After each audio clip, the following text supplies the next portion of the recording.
ఎక్కడికి? 2 పాపాలు వినేసి వస్తాను.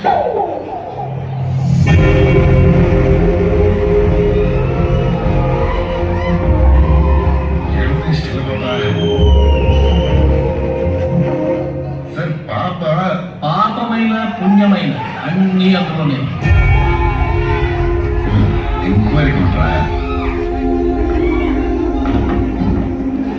చెప్పు, చేసిన పాపమేమి?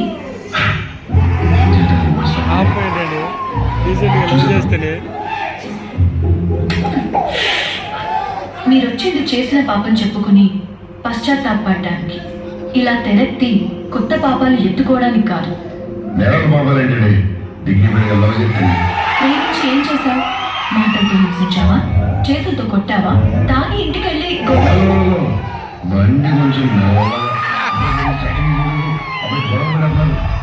అసలు ఏం చెప్పడానికి వచ్చావు లోపలికి?